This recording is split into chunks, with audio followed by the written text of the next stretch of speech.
வணக்கம். இன்னைக்கு நம்ம மிஸ்டிக் மான்வா சேனலில் அப்சல்யூட் ரெக்ரெஷன் சாப்டர் 4 தான் பார்க்க போகிறோம். லாஸ்ட் சாப்டரில் ஹீரோவும் ஹெவன்லி டீமனும் டென்ஷனாக சில விஷயங்கள் பேசிகிட்டு இருந்திருப்பாங்க. அவங்க ரெண்டு பேரும் ஹண்டிங்கை கண்டினியூ பண்ணிட்டு இருக்கும்போது ஹீரோ திங்க் பண்ணுறான், லாஸ்ட் லைஃப்பில் நான் கல்யாணம் பண்ணிக்கல, அதனால் குழந்தைய வளர்க்குறது எப்படின்னு எனக்கு தெரியாது. ஸோ எனக்கு க்யூரியஸாக இருக்குது, என்னை பற்றி என்னோட அப்பா என்ன திங்க் பண்ணுறாருன்னு. அப்படியே ரெண்டு பேரும் ஒரு இடத்துக்கு வந்து நிற்கிறாங்க. அங்கே ஏதாச்சும் இருக்கான்னு ஹீரோ கேட்குறான். நம்மளோட டின்னர்னு ஹெவன்லி டீமன் சொல்கிறாரு. அப்போ நம்ம அதை கொல்லணும்னு ஹீரோ தயாராகிறான். உன்னோட கண்ணுக்கே தெரியாத ஒரு விஷயத்த எப்படி கொல்ல போகிறேன்னு ஹெவன்லி டீமன் கேட்குறாரு. ஹெவன்லி டீமன் இப்போ ஹீரோக்கு கண்ணுக்கு தெரியாத ஆப்பனண்ட்டை எப்படி கண்டுபிடிக்கிறதுன்னு சொல்லி கொடுக்குறாரு. ஹீரோவோட கண்ணை மூடி சரௌண்டிங்கை ஃபீல் பண்ண சொல்கிறாரு. சரின்னு சொல்லிட்டு ஹீரோவும் கான்சன்ட்ரேட் பண்ணுறான். யூஸ்வலாக மார்ஷியல் மாஸ்டர்ஸ் அவங்க ஆப்பனண்ட்டோட பவர்ஸை கண்டுபிடிக்க சுற்றி இருக்கிற காற்றுல இருக்கிற வைப்ரேஷனை யூஸ் பண்ணுவாங்க. இதை தான் எனர்ஜி ஃப்ளோன்னு சொல்லுவாங்களாம். ஹீரோவால் ஃபஸ்ட்டு ஒரு எனர்ஜி ஃப்ளோவை ஃபீல் பண்ண முடியுது. அது அவனோட அப்பாவோடது. சும்மா வெறித்தனமான எனர்ஜி தான் ஹெவன்லி டீமனோட எனர்ஜி போல். இப்போ உன்னோட எனர்ஜியை நீ அங்கே அனுப்பணும். எனர்ஜி ஃப்ளோவை உடைக்காமல் ஒரு நூல் மாதிரி உன்னோட உடம்ப ஒரு நூல்கண்டு மாதிரி நினச்சிக்கோ. இப்போ அதில் இருந்து ஒரு நூலை மட்டும் இழுத்துட்டு போகணுன்னு சொல்கிறாரு. ஹீரோவும் ஹெவன்லி டீமன் சொல்கிற மாதிரியே செய்கிறான். அந்த இடத்த ரீச் பண்ணியான்னு ஹெவன்லி டீமன் கேட்க, எஸ் என்னால் உணர முடியுதுன்னு ஹீரோவும் சொல்கிறான். அது என்னென்னு நினைக்கிறேன்னு கேட்குறாரு. ஒரு மரம்னு நினைக்கிறேன்னு சொல்கிறான் ஹீரோ. அந்த மரத்தை சுற்றி மெதுவாக தேட சொல்கிறாரு ஹெவன்லி டீமன். ஹீரோவும் மெதுவாக தேடுறான். ஒரு லைஃப் எனர்ஜியை ஃபீல் பண்ணுறான். காட்டு பண்ணியா இல்லை கரடியா? திக்கான முடி இருக்குது, உடம்பு நீளமாக இருக்குது, காட்டு பண்ணின்னு தான் நினைக்கிறேன்னு ஹீரோ சொல்கிறான். ஆமாம், காட்டு பண்ணி தான். என்னால் கூட கரெக்டாக கெஸ் பண்ண முடியல இந்த டிஸ்டன்ஸ்னாலன்னு ஹெவன்லி டீமன் சொல்கிறாரு. இதெல்லாம் ஒரு பெரிய விஷயம் இல்லை, என்னால் மார்ஷியல் ஆர்ட்ஸை ஈஸியாக கற்றுக்க முடியும்னு ஹீரோ சொல்கிறான். என்னதான் இருந்தாலும் ஹெவன்லி டீமன் லைட்டாக ஷாக் ஆகுறாரு ஹீரோவோட அசுரத்தனமான திறமையை நினச்சி. அப்புறம் அந்த காட்டுப்பண்ணி கதை அவ்வளோதான். ஹீரோ காட்டுப்பண்ணியை வச்சு பார்பிக்யூ பண்ண ஆரம்பிச்சிட்டான். எப்போ நீ வேட்டையாடின விலங்குகளை வச்சு சமைக்க கற்றுக்கிட்ட? நீ பண்ணுறதெல்லாம் பார்த்தா நீ ஃபஸ்ட் டைம் பண்ணுற மாதிரி இல்லைன்னு ஹெவன்லி டீமன் கேட்குறாரு.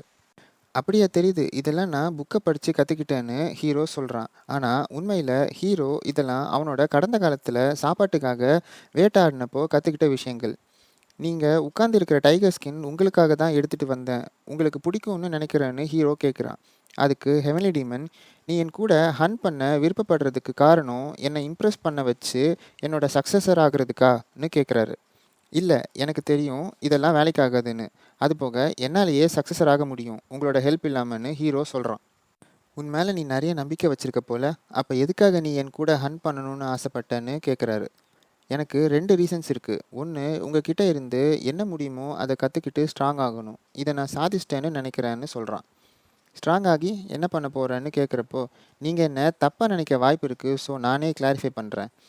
நான் ஸ்ட்ராங் ஆகணும்னு நினைக்கிறதுக்கான காரணம் அடுத்த ஹெவன்லி டீமன் கிளானோட லீடர் ஆகிறதுக்காக இல்லை. நீங்கள் இன்னும் ஹெல்த்தி அண்ட் ஸ்ட்ராங்காக தான் இருக்கீங்க. என்னோட இளமை காலத்தை ஹெவன்லி டீமன் ஆகணும்னு வேஸ்ட் பண்ண விரும்பலை. எனக்கு உங்களோட சக்ஸஸர் ஆகி ஹெவன்லி டீமன்ஸ் மட்டுமே கற்றுக்கிற மார்ஷியல் ஆர்ட்ஸை கற்றுக்கிட்டா போதும்னு சொல்கிறான். ஹீரோ எப்படியாச்சு 9 கெலாமிட்டிஸ் டிமோனிக் ஆர்ட்டை சீக்கிரம் மாஸ்டர் பண்ணணும், இல்லை அதுக்கு மேலே போகணும்னு நினைக்கிறான். ஏன்னா 9 கெலாமிட்டிஸ் மார்ஷியல் ஆர்ட்ஸில் மாஸ்டரான ஹீரோவோட அப்பாவே ஹுவாமுங்கி கிட்ட தோற்று போயிட்டாரு. நான் அதை ஆச்சு மாஸ்டர் பண்ணணும்னு திங்க் பண்ணிட்டு இருந்தான். அப்போது உன்னோட ரெண்டாவது ரீசன் என்னன்னு ஹீரோவோட அப்பா கேட்குறாரு. அதுக்கு உங்கள் கூட தனியாக டைம் ஸ்பெண்ட் பண்ணணும்னு விரும்பினேன். இதுதான் முதல் தடவை நம்ம தனியாக இருக்கிறதுன்னு சொல்கிறான். இந்த மாதிரி யூஸ்லெஸ் எமோஷன்ஸ்னால உன்னோட உயிர் ஒரு நாள் போகலான்னு சொல்கிறாரு ஹெவன்லி டீமன். ஏன் யூஸ்லெஸ்னு சொல்கிறீங்க? இந்த உலகத்திலேயே ஸ்ட்ராங்கான ஒருத்தர் கூட டைம் ஸ்பெண்ட் பண்ணுறதுக்கு எனக்கு வாய்ப்பு கிடச்சிருக்குன்னு சொல்கிறான் ஹீரோ. அதுக்கு ஹெவன்லி டீமன் எதுவும் சொல்லாமல் அமைதியாக இருக்கார்.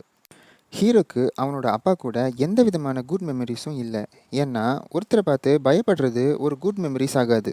இந்த லைஃப்லாவது நல்ல மெமரிஸை எக்ஸ்பீரியன்ஸ் பண்ணணும்னு ஹீரோ திங்க் பண்ணுறான். பட் அதுவும் அவனுக்காக, அவனோட அப்பாக்காக இல்லை. அடுத்த நாள் காலையில் ஹீரோ கிளானுக்கு போக தயாராகிட்டு இருக்கான். பட் ஹெவன்லி டீமன், எங்கே கிளம்புற?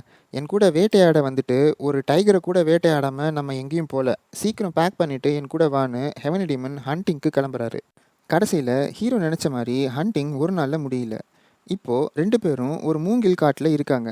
ஹெவன்லி டீமன் ஹீரோவை பார்த்து, கண்ணை மூடு, டார்கெட் ரைட் சைடு 300 அடியில் இருக்குது, அடிக்கிற காற்றை ஃபீல் பண்ணு, அப்படியே உன்னோட எனர்ஜியை காற்றோட கலக்கப்பாருன்னு சொல்கிறாரு. ஹீரோவோட 40 வருஷ கடந்த கால வாழ்க்கையில் ஒரு தடவை கூட அவனோட எனர்ஜியை காற்றோட கலக்க முயற்சி பண்ணது இல்லை. யாரும் இதை அவனுக்கு சொல்லி கொடுக்கவும் இல்லை, அவன் கற்றுக்கிட்ட மார்ஷல் ஆர்ட்ஸில் கூட இப்படி ஒன்று இருந்ததில்லை. உன்னோட எனர்ஜியை டிஸ்சார்ஜ் பண்ணு. நீ மெதுவாக பார்த்து பார்த்து பண்ணால் இந்த டெக்னிக் உனக்கு யூஸ் ஆகாது. இந்த டெக்னிக்கை உன்னோட லைஃப்பில் யூஸ் பண்ணணுன்னா எவ்வளோ குயிக்காக முடியுமோ அவ்வளோ சீக்கிரம் உன்னோட எனர்ஜியை டார்கெட்டுக்கு எடுத்துகிட்டு போகணும். ஹீரோவால் காற்றை உணர முடியுது, பட் அவனோட எனர்ஜியை எப்படி காற்றோட கலக்கன்னு தெரியாமல் குழம்பிட்டு இருந்தான். அப்போ தான் ஹீரோவுக்கு ஒரு ஐடியா வருது. எனர்ஜியை காற்றோட ஹீரோ எடுத்துகிட்டு போகணும்னு இல்லை, அப்படியே காற்றே அவனோட எனர்ஜியை எடுத்துகிட்டு போக விட்டுட்டா. அவனோட ஐடியாவை ட்ரை பண்ணுறான். ஹீரோ நினச்ச மாதிரியே காற்றே குயிக்காக அவனோட எனர்ஜி ஃப்ளோவை டைகர் கிட்டே எடுத்துகிட்டு போயிடுச்சு. நிஜமாவே அங்கே ஒரு டைகர் இருக்குன்னு சொல்கிறான். ஹெவன்லி டீமனால் நம்பவே முடியல, எப்படி இந்த டெக்னிக்கை 2 நாளில் கற்றுக்கிட்டான் ஹீரோன்னு. என்ன ஆச்சுன்னு மறுபடியும் ஹீரோ கேட்க, இந்த டெக்னிக்கை சோம்பேறித்தனமாக ட்ரெயின் பண்ணாமல் விட்டுடாத. எவ்வளோ நிறையா எனர்ஜி லைன்ஸை ப்ரொடியூஸ் பண்ணி கண்ட்ரோல் பண்ணுறியோ உன்னோட சர்வைவலுக்கு அவ்வளோ யூஸ் ஆகும்னு சொல்கிறாரு. கண்டிப்பாக ட்ரெயின் பண்ணுறேன்னு ஹீரோவும் சொல்கிறான். அதுக்கப்புறம் என்ன, அந்த டைகர் கதையும் அவ்வளோதான். அன்றைக்கி நைட்டு வேட்டையை முடிச்சுட்டு 2 பேரும் மவுண்டன் ரேஞ்சிலேயே ரெஸ்ட் எடுக்கிறாங்க. ஹீரோ ஹெவன்லி டீமனுக்காக ரெடி பண்ண ட்ரிங்க்ஸை எடுக்கிறான். 2 பேரும் குடிக்க ஆரம்பிக்கிறாங்க. ட்ரிங்க்ஸை குடிச்சிட்டு இது ரொம்ப நல்லா இருக்கேன்னு ஹெவன்லி டீமன் சொல்கிறாரு. எனக்கு ரொம்ப ஸ்ட்ராங்காக இருக்குன்னு ஹீரோ சொல்கிறான். பட் ஹீரோ சொல்கிறது பொய். அவனோட ஏஜுக்கு ஏற்ற மாதிரி நடிக்கிறான் ஹீரோ. எந்த டிமானிக் ஹியூமனும் ஸ்ட்ராங்கான ட்ரிங்க்ஸ்க்கு கம்ப்ளைண்ட் பண்ண மாட்டான்னு ஹெவன்லி டீமன் சொல்கிறாரு. அதுக்கு ஹீரோ, என்னால் குடிக்க முடியலனா என்ன, டிமானிக் ஹார்ட் இருக்கிறது தான் ரொம்ப முக்கியம் டிமானிக் ஹியூமன் ஆகன்னு சொல்கிறான். டிமானிக் ஹார்ட்டா? அப்போது நீ வாழ்கிறதுக்காக உன்னால் என்னை கொல்ல முடியுமான்னு ஹெவன்லி டீமன் கேட்குறாரு. என்னால் முடியாது, ஒரு பையனால் அவனோட அப்பாவை எப்படி கொல்ல முடியும்னு சொல்கிறான். பட் ஹீரோ மனசுக்குள்ளே நினச்சிக்கிறான், போதிய காரணங்கள் இருந்தால் என்னோட அப்பாவை கொல்லணுன்னா கூட கொல்லுவேன். பட் இன்றைக்கி தான் ஃபஸ்ட் டைம் என்னோட அப்பா கூட ஒழுங்காக பேசுகிறதே. இந்த மொமெண்ட்டை செரிஷ் பண்ண விரும்புகிறேன்னு. பேசாமல் ஸ்ட்ராங்கான ட்ரிங்க்ஸை குடிக்க பழகிக்கணும் போலன்னு ஹீரோ சொல்லிட்டு ட்ரிங்க்ஸை குடிக்க ஆரம்பிக்கிறான். இதை ஹெவன்லி டீமன் பார்த்துட்டே ஆழ்ந்த யோசனையில் இருக்கார். இதோட சாப்டர் 4 முடிவடைகிறது. இந்த சாப்டரில் ஹெவன்லி டீமன் ஹீரோவை நிறைய விதத்தில் டெஸ்ட் பண்ணியிருக்காரு. என்னதான் ஹீரோக்கு இதெல்லாம் புதுசாக இருந்தாலும் ஹெவன்லி டீமனுக்கும் இது புதுசு தான்.